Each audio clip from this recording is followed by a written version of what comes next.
Gotta put some lip gloss on. This. Isn't it so freaking cute? I love it. Okay, that's not what we're talking about. Hey guys, it's Gabby and welcome back to another video. I have not done a video in so long, and that is really because my life has been knee recovery, school. As y'all know, as y'all found out with the Get to Know Me, I love reading.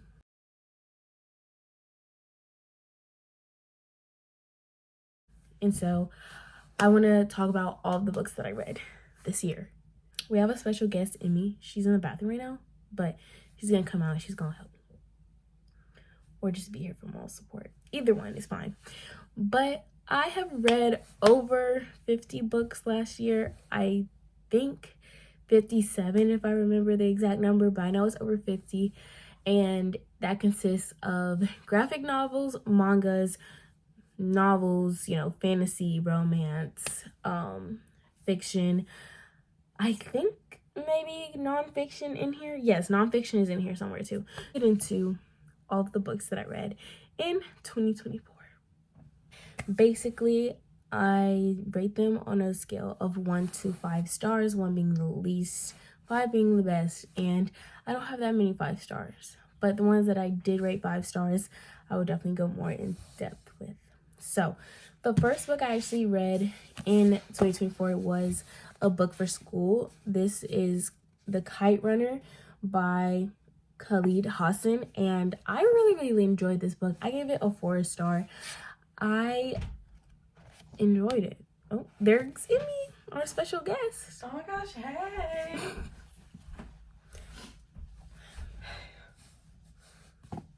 Oh yeah, I pierced her nose. She did.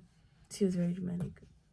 So yeah, this is the first book I had to read. It was for school, so I had to read it, but I actually really liked it. I think that this was a culture that I wasn't really used to reading about, so having something a little bit different to read and put on my shelves was really nice, and I definitely did enjoy reading it in class. All right, now we're getting into some personal reads. Book Lovers by Emily Henry. I feel like I was the last person on earth to read this, well, except for Emmy. Oh.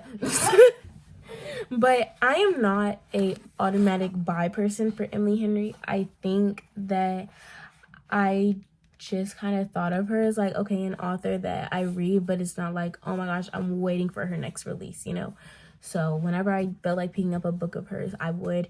I gave Book Lovers 4 stars, and I just remember I really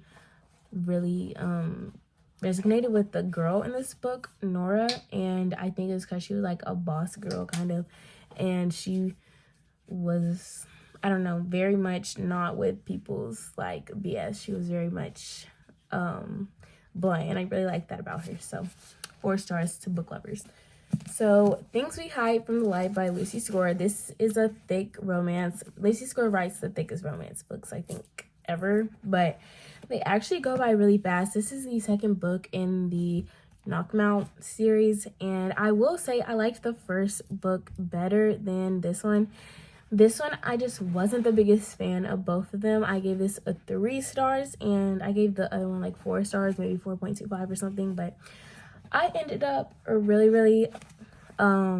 liking it, but it wasn't anything that stood out to me. I feel like one thing I do like about these books is that they have an extra element of like kind of like murder mystery kind of something that goes on, and it's not like a murder mystery, but like there's like a bad guy kind of thing in it. So 3 stars, not anything super special. I think the first one did it better, but I still read it and I still enjoyed it.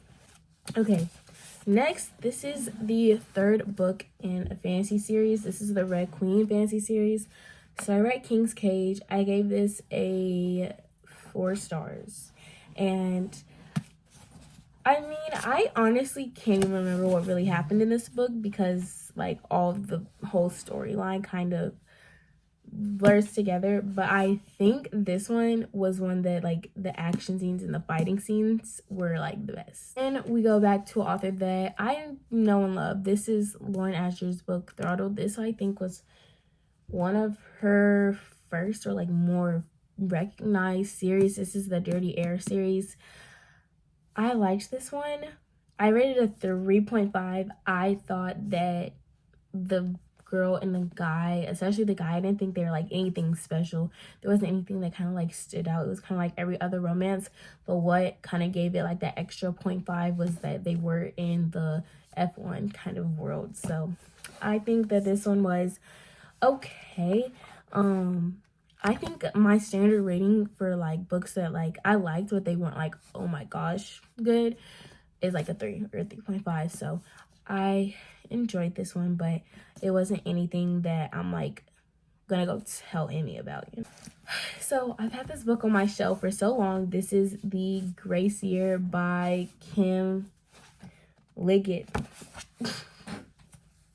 So I think that when I read this, I was like, oh my gosh, that is gonna be an amazing book. I started it and it was really slow in the beginning, but you know, I don't let that deter me from a book. I would say it was predictable. Maybe if you're not into fantasy like that, like, and you're newer, you would probably really like this because you wouldn't know what to expect. But for this one, I kind of knew what to expect, and I also like the whole premise behind the Grace Year is really cool, but I think the way that they delivered it was like a little bit of a letdown in this book. It was a little confusing at times too, but you know, I just stuck with it and then you get it, but it's at the same time, it's just like, what's going on? Y'all, so I think these are the old covers for the Off-Campus series. That's how long I've had these. The Deal, love. I rate that a 4.5 whenever I read it. After that, it goes downhill. So then we get to The Mistake. I ain't like them that much. Then we get to The Score. Dean, like, there's too much sad stuff going on in Dean and Allie's book. And I think I like them the best, like, after Hannah and Garrett. But, like, and then we have Sabrina and John. I liked Sabrina. And I liked John. So, like, I don't get why I didn't. But I don't get why I just didn't, like, click with it. Like, the characters were likable characters. But I just wasn't amazed at all. It was kind of just there. So, yeah, I'm not going to be reading the Legacy, the, like, epilogue book. Because people said that was bad anyway. So, I'm not going to waste my coin on that. So, this is a book that I literally read it over a course of, like, 2 years. Like, I remember reading it a lot, like, over half. And then I stopped reading it. And then I picked it back up. But the crazy thing was, I literally remembered everything that happened. So, yeah, I just remember I got this whenever I went to Washington. And this is basically about a woman who works for the CIA during World War II. And so she ends up having to, like, marry this Spanish, like, it says the Countess of Romanos, one of the wealthiest men in Spain.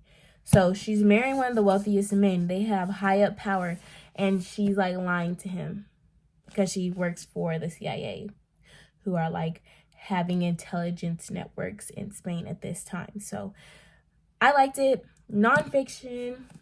I actually read more nonfiction than I thought I did. Period. And this one I did not read for school either. I read it on my own. Go to this book that everybody cried over. Spoiler, I didn't cry. I didn't. I mean, I'm not gonna lie. The thing that everybody talks about this is that the girl in this wears crowns. Like tiaras. Like, just to wear them? Yeah. Oh. And I couldn't get over that. I was making fun of her in my head That's this so whole wrong. book. Like, I think that it had really good quotes and stuff because I did tab it. You know, it was cute. But then at the end, like, I already knew something sad was going to happen, so I feel like I didn't let myself get attached. But writing was pretty good, and it was really fast-paced. I think I read it in, like, 2 days. I think so. Yeah. So if you have emotions, pick it up. But for me personally, I was just like, oh, okay. Please. Oops. Oh my gosh, can you hear me? Yeah. Thank you. Yeah, she gets a treat because she went through the pain. It was so painful. That's because she jumped, guys. I didn't know I did. I didn't even need to. She jumped big, so I had to stop because, girl, I wasn't finna mess it up. And you didn't. I didn't. Then I had to do big pitch.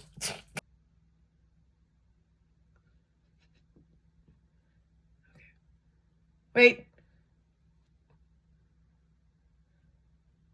Okay.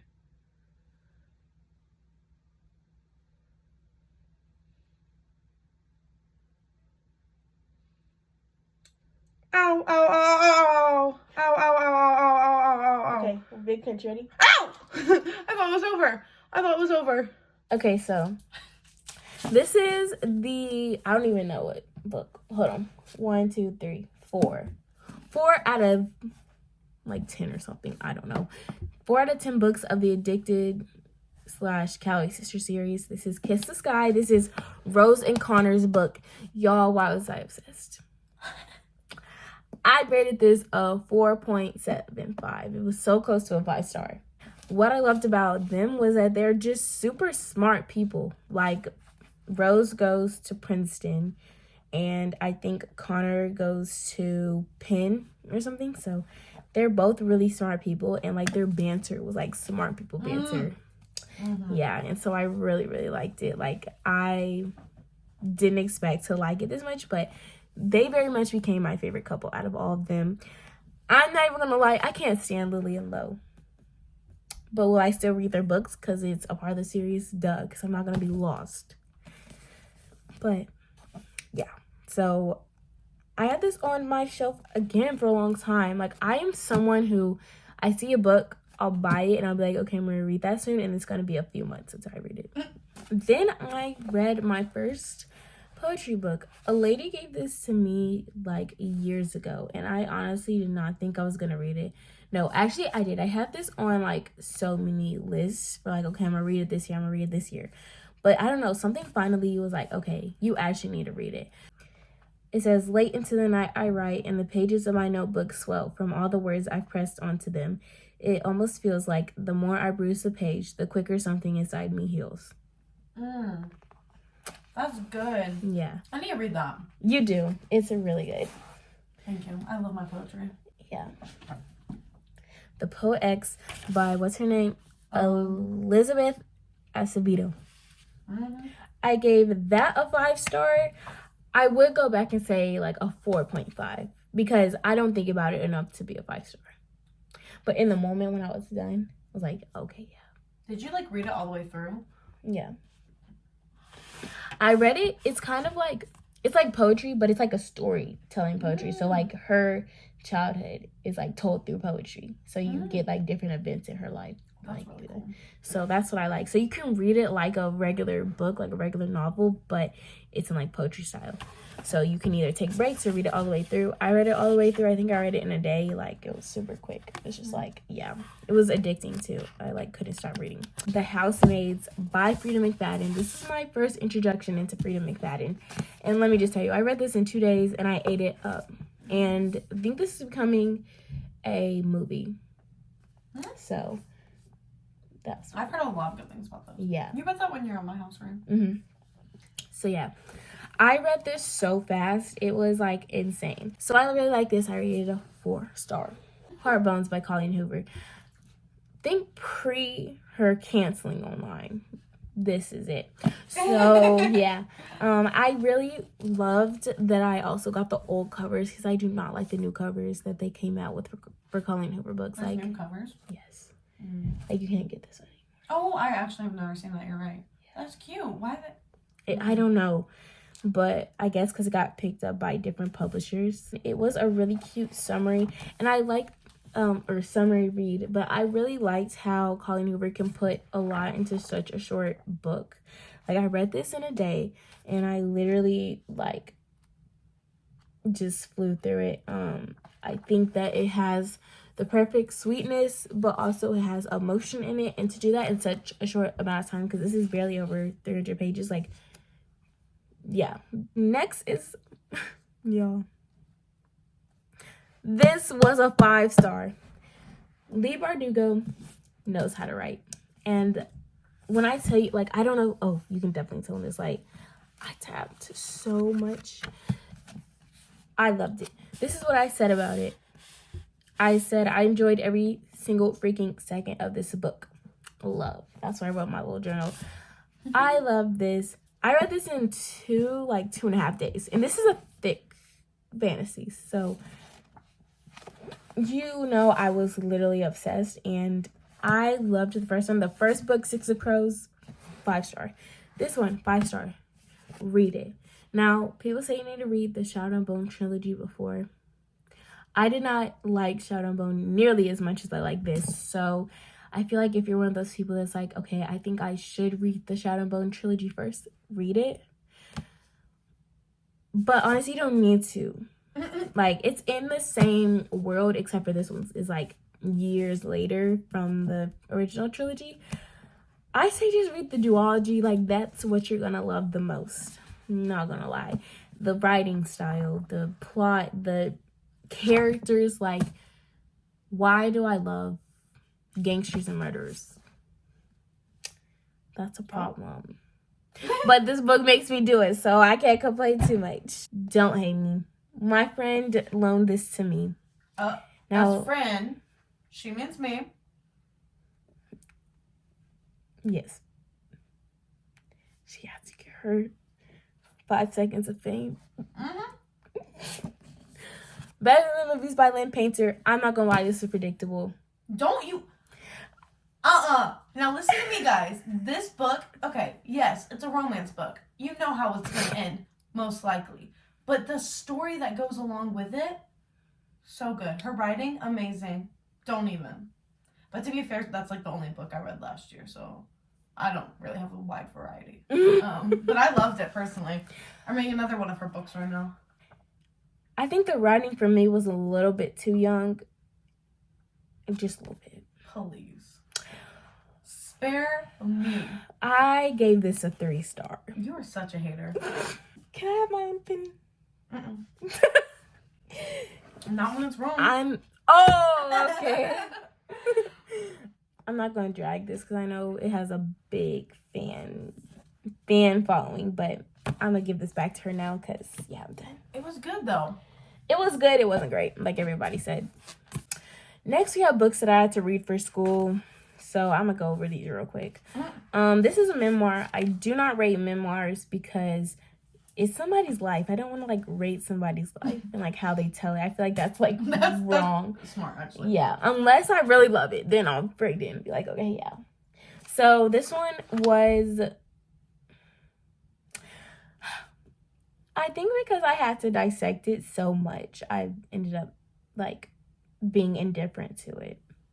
Because I felt like I was supposed to pick apart every single thing of Miss Tara Westover's life.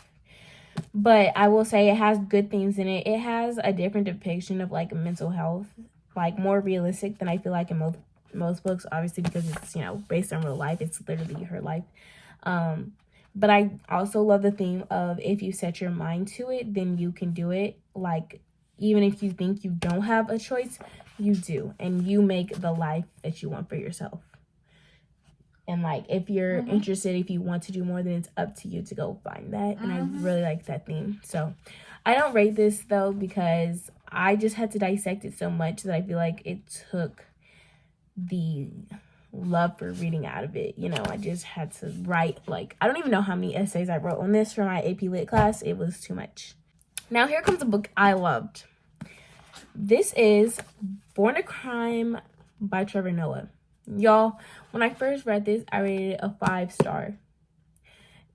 In some ways, I would still give it a 5 stars. In other ways, I don't think about it enough to be a 5-star again. But it was really, really good.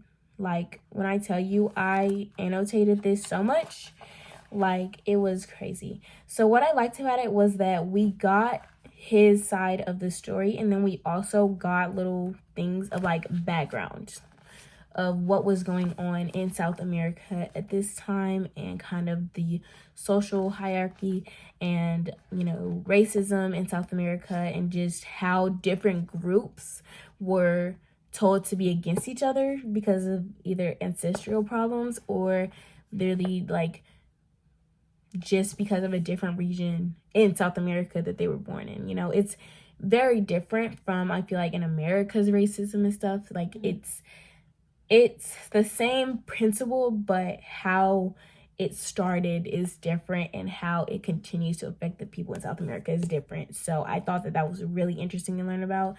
So that's why I really gave it, because I feel like he's a comedian, actually.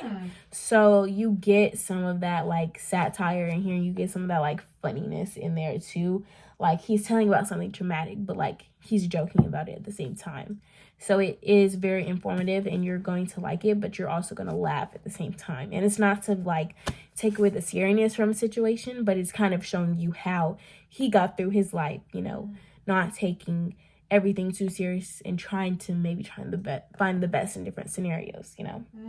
But it had a lot of things in here. It had, like, coming to religion, if it's forced on you and when you find it in your own way. It has mom/son relationships without a father. It has cultural and race. It has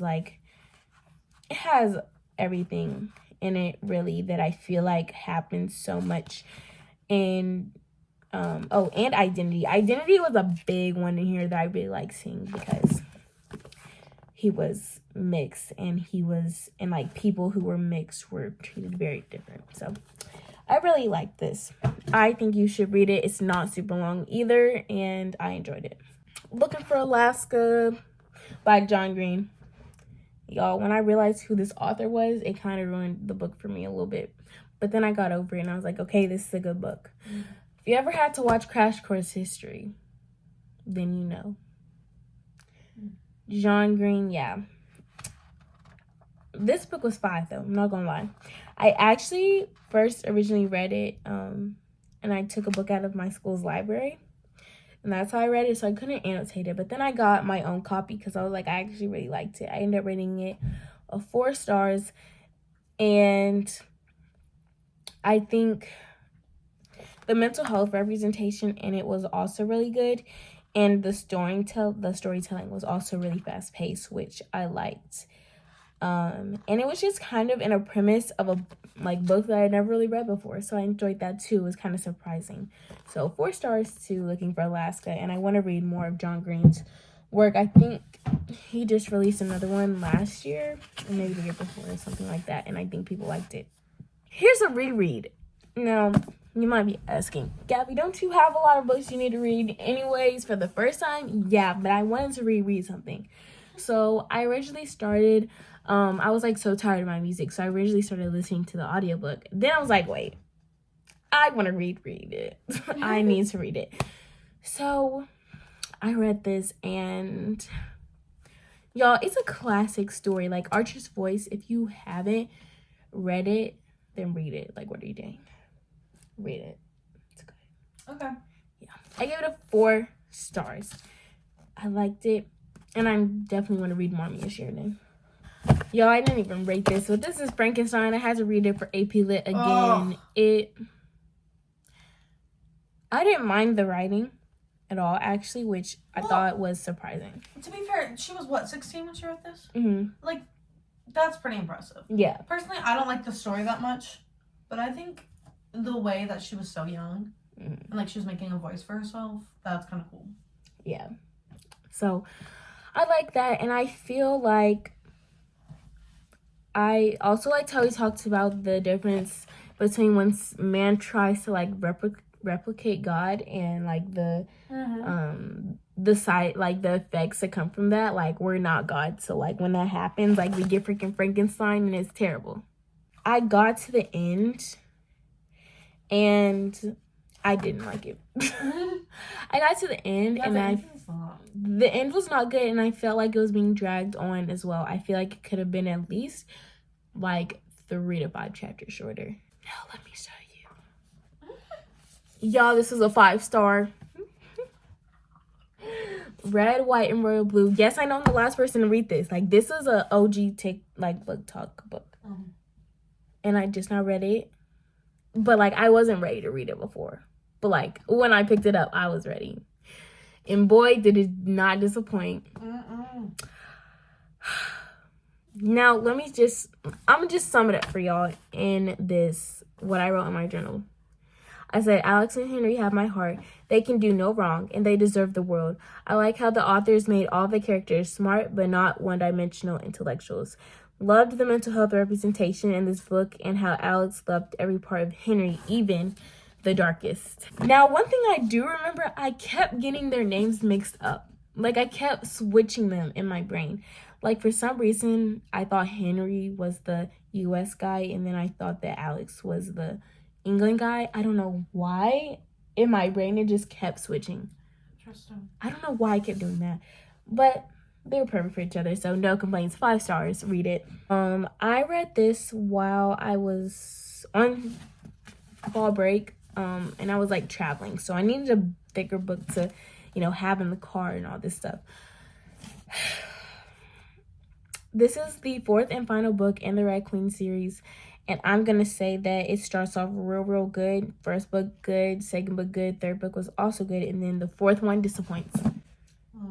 I think that we needed more of the main girl and the main guy in this one, and less of the feud between the main girl and the main guy's brother. Like,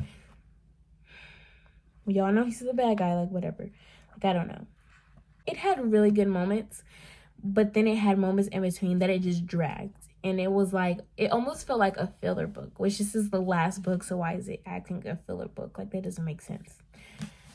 It was very big, so at least I read this, I did not disappoint on the thick books this year, which I'm proud of, So I got through this. Yeah. So finish that. Is my phone about to die? 1 second.